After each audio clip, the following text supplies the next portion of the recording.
आदाब दोस्तों, मैं सनम एजाज श्रीनगर से लाइव अपडेट लेके आपके साथ हाजिर। और लाइव अपडेट में साफ जाहिर है कोई और खबर करनी नहीं है, क्योंकि सबसे बड़ी खबर दुनिया की इस वक्त कोविड के हवाले से है। और कोविड के हवाले से आप जानते हैं कि कश्मीर, जम्मू, दिल्ली, बाकी रियासतें मुल्क की जहां पे भी बात की जाए, कोविड की बात की जाए, और अगर दुनिया की कोई बड़ी बात की जाए तो कोविड की ही बात की जाती है। कुल मिला के कल का दिन यूं कहें तो हिंदुस्तान की तारीख में भी कोविड के हवाले से खतरनाक दिन गिना और माना जा सकता है, क्योंकि कल अमवात की तादाद भी अब तक का रिकॉर्ड तोड़ चुकी है और कल पॉजिटिव केस की तादाद भी अब तक का रिकॉर्ड तोड़ चुकी है। और कश्मीर की बात आप जानते होंगे, कश्मीर, जम्मू कश्मीर, यूटी की बात, तो यूटी में लगातार कोविड केसेस आते हैं, पॉजिटिव केस आ रहे हैं, हर तरफ से आ रहे हैं।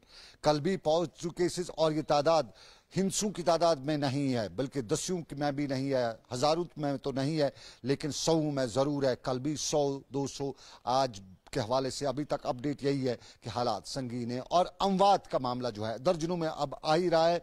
सुबह की शुरुआत जो होती है कोविड के हवाले से खबर से आती है। कल सुबह की शुरुआत जो थी वो भी कोविड की मौत से थी, और आज भी शुरुआत जो है कोविड की मौत के हवाले से। और उस सारे के बीच में एक अहम मुद्दा सरकार ने उठाया था कि हम लॉकडाउन करेंगे। लॉकडाउन के लिए अहकाम भी जारी किए, लेकिन लॉकडाउन क्या है ये अभी तक हमें समझ नहीं आ रहा है। क्या ये वाकई में लॉकडाउन है या ये नाम का लॉकडाउन है? वादी कश्मीर के जिस हिस्से में जाओ लोग देखे जाते हैं, बाजार खुले देखे जाते हैं।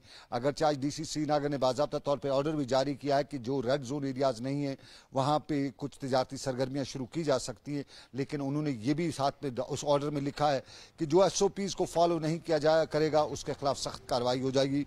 और SOPs में पहली कार्रवाई यही है कि आपका मास्क पहने हुए होना चाहिए जब आप किसी के पास हैं, अकेले में नहीं। ये याद रखिए, अगर आप अकेले में हैं तो मास्क की जरूरत नहीं है, लेकिन आप किसी के पास हैं, मार्केट में हैं, बाजार में हैं, दुकान पे, तो आपके पास मास्क होना चाहिए। आप फिजिकल डिस्टेंसिंग का खास ख्याल रखिएगा, क्योंकि ट्रांसमिशन होता है, एक पेशेंट से दूसरे में जाता है।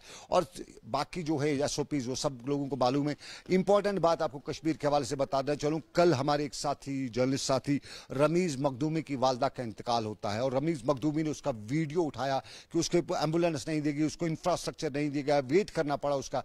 ये सब कुछ उस पर सिक्किम अथॉरिटीज ने आज अपनी क्लेरिफिकेशन दी है कि वो डिपार्टमेंट दूसरे का प्रोटोकॉल में आता है, वहां क्या क्या कुछ करना है वो अलग सी बात। लेकिन हम अपने नाज़रीन को बताएं कि हमने एक अथॉरिटी से बात की कि कल ये सब कुछ क्या हुआ, तो उनका ये भी कहना था कि अस्पतालों में जगह नहीं है। 1 दर्जन के करीब एम्बुलेंसेज जो थी उनकी वो वादी श्रीनगर के मुख्तलिफ इलाकों से पेशेंट्स को लाई हुई थी, और लाके उन्हें अस्पतालों में जगह नहीं थी, और वो पेशेंट उन्हीं एम्बुलेंसों में ही तब तक थे जब तक अस्पतालों में जगह साफ की जाती, जगह बनाई जाती। यानी कॉरिडोर में जगह बनाई गई, साइड रूम में कहीं न कहीं 2 की जगह 3 को ठूंसा गया, क्योंकि जो प्रोटोकॉल है उसके मुताबिक गैप होनी चाहिए, लेकिन ठूंसा जा रहा है क्योंकि जगह नहीं है अस्पतालों में।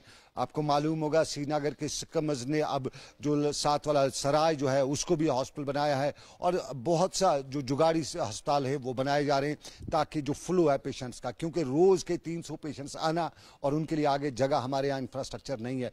तो कल का अंदाजा यह है कि पेशेंट्स पॉजिटिव करार पाए गए थे, वो घरों में थे, उनको एम्बुलेंसों के जरिए लाया गया, अस्पताल पहुंचाया गया, लेकिन अस्पतालों के बाहर उन्हें 5 से 8 घंटे तक इंतजार करना पड़ा। ये सिचुएशन है। और आपको कोविड के हवाले से बताऊं कि हमारे यहाँ वेंटिलेटर्स बिल्कुल स्पेस नहीं है, वेंटिलेटर्स पे जगह नहीं है। यानी जो अब कोई बीमार होगा तो उसको कहाँ रखा जाएगा? किसी की चेस्ट कंजेशन होगी, बायलैटरल नमूनिया हो ही जाता है इस कोविड से, तो उसको जगह कहाँ होगी वेंटिलेटर पे? ये बहुत बड़ा सवाल है। और उसमें इंपॉर्टेंट था कि हम एहतियाती तदाबीर करें, लेकिन एहतियाती तदाबीर कोई करता नहीं है। सब बहस करते हैं, सब बताते हैं, बड़े भाषण देते हैं, लेकिन एहतियाती तदाबीर नहीं की जाती हैं। और अब दूसरे मुद्दे पे हम आएंगे। हम सबसे पहले आपको बताएं, हम रमीज मखदूमी के पूरे अहल खाना के साथ ताज़ियत करते हैं। उम्मीद करते हैं कि रब कायनात उनकी वालदा को जन्नतुल फिरदौस में करवट करवट जगह दे।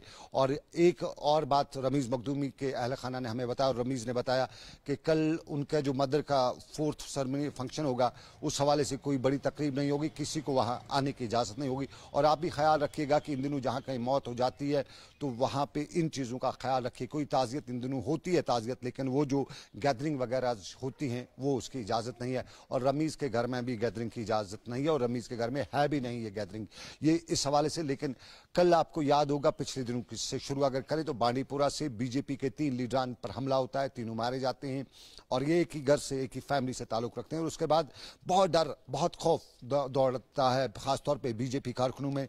सोपोर, हंदवाड़ा, कुपवाड़ा से उनके प्रेसिडेंट ने, उनके वाइस प्रेसिडेंट ने रिज़ाइन किया। उसके साथ साथ फिर कुछ और भी खबरें आने लगी कि वो रिज़ाइन कर रहे हैं। बीजेपी के लोगों में खौफ डर है। लेकिन कल एक वाक़े ने पूरे वादी को हिला के रखा। कल सुबह सुबह खबर आई कि रफियाबाद वतरगाम का बीजेपी का कॉन्स्टिट्यूंसी प्रेसिडेंट, उसको किडनैप किया गया है। किडनैप करने वालों के हवाले से थ्योरी बताई गई कि वो आगे चल रहा था, कहीं जा रहा था, पीछे से गाड़ी आई, गाड़ी में 2 लोग उतरे, उसको बंडल किया, उसको उठा लिया, खींच लिया, ठूस लिया और गाड़ी में भर के ले गए। और इस बीच में एक खबर ये भी आई कि उसको हंदवाड़ा के बाजार में देखा गया। और शाम गए तक पुलिस हर जगह की, खासतौर पे नॉर्थ कश्मीर की पुलिस एक्टिव रही, नाके लगाए गए, बख्तरबंद गाड़ियों को लगाया गया, लोग पूछ रहे थे, डर था। और बीजेपी के और कारकुनों में साफ जाहिर है डर होगा ही होगा, क्योंकि इस तरह के वाक़ा जब है तो डर हो ही जाता है। लेकिन शाम गए मालूम हुआ कि उसको रेस्क्यू करा लिया है। पुलिस स्टेटमेंट कुछ लोगों के आए, कुछ सोशल मीडिया पर स्टेटमेंट आए, उसको बचा लिया गया, उसको छुड़ा लिया गया। अब कहाँ से छुड़ाया गया ये अभी तक मालूम नहीं हो सका है। हमने बड़ी कोशिश की थी कि हम एसएसपी बारामूला से हवाले से बात करें, उनसे जाने, लेकिन उनका जो ऑफिशियल मोबाइल है वो स्विच ऑफ था, बात नहीं हो सकी।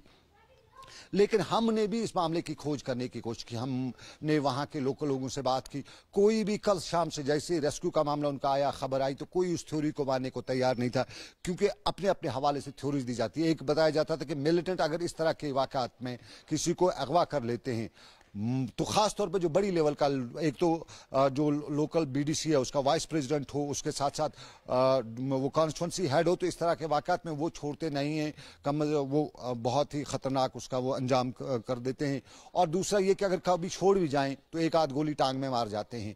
तो कल ये सही सलामत वापस ले आना वगैरह, ये सब कुछ लोगों को लगा कि ये कोई थ्योरी है, कोई मामला है। और उसके बाद हमने जब इस सारे मामले में लोगों से बात की, वहाँ के लोकल से बात की, वहाँ के कुछ जो उनके पड़ोसियों से बात की, टेलीफोनिक हमारी बातचीत हुई, और उसमें मालूम यही हुआ कि ये मामला इससे पहले भी इसके साथ पेश आया है। और तब भी कहा जाता था कि शक की सुई तब भी थी, तब सिक्योरिटी का मामला था कि इसको सिक्योरिटी के लोग कम थे तो इसलिए और सिक्योरिटी बढ़ाई जाए। आज कैसा क्यों हुआ, सिक्योरिटी भी थी, ये क्यों हुआ? तो हमने भी जांच करनी कि आज का मजबूरी थी, अगर ये वाकई में अगर ड्रामा है तो ये की मजबूरी। तो लोगों का यही कहना था कि इसके अगर आए रोज कर्जदारों का तांता बंधा रहता था। और कर्जा क्या था कि मैं बीजेपी का लीडर हूं, मैं नौकरियां लगवाऊंगा, लोगों से पैसे लिए थे नौकरियों के नाम पे, अब नौकरियां लगी नहीं, लोग कर्जे का तकाजा करने के लिए आ जाते थे। अब बहाना था कर्जदारों से जान छुड़ानी थी, उनको डराना धमकाना था, भाई मेरे साथ ये हो गया, वैसा हो गया। तो ये ड्रामा की करार खड़ा किया गया ताकि लोगों से जान छुड़ाई जाए। लेकिन लोगों से जान छुड़ाने के लिए दूसरे लोगों की जान बनाई थी, दूसरे लोगों को परेशान किया था। और उसी खौफ में आज इसी इलाके के हंदवाड़ा की खातून और उसके साथ साथ एक और जो बीजेपी कारकुन है, उन्होंने भी बीजेपी से इस्तीफा दे दिया। यानी बीजेपी पूरी को हिला के रख दिया। वाकई में कल का ड्रामा था या सही था उस पर हम बात नहीं करेंगे, लेकिन कहीं न कहीं कल के वाकये ने पूरे मामले को हिला के रखा है।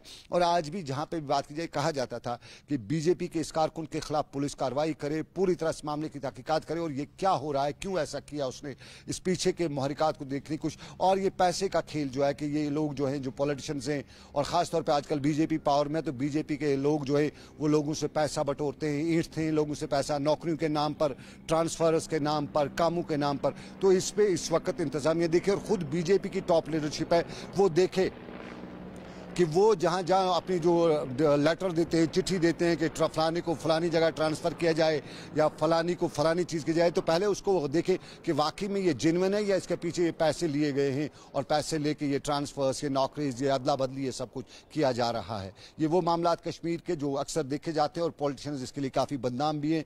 और अब बीजेपी इस वक्त, ऑनली बीजेपी ऐसी है जो इस वक्त यहाँ पे पावर में है। पावर में डायरेक्टली ना सही हो, लेकिन बीजेपी का मानना है कि वो दिल्ली से लेकर कश्मीर तक पावर में है, तो ये सब कुछ उनके जो कारकुन हैं वो करते रहते हैं। तो उस हवाले से लोग चाहते हैं कि इन मामले की तहकीकात होनी चाहिए। तो फिलहाल श्रीनगर से मुझे अभी तक के लाइव अपडेट में बस इतना ही। मैं अपने साथी आबिद कादिर से के साथ आपसे इजाज़त चाहूँगा। रब्बे कायनात की रही मर्जी, आपसे फिर करेंगे मुलाकात। लेकिन ख्याल रखिएगा, अगर आप अकेले में हैं तो मास्क की कोई ज़रूरत नहीं है, लेकिन अगर आप किसी के पास है तो मास्क ज़रूर पहनिएगा।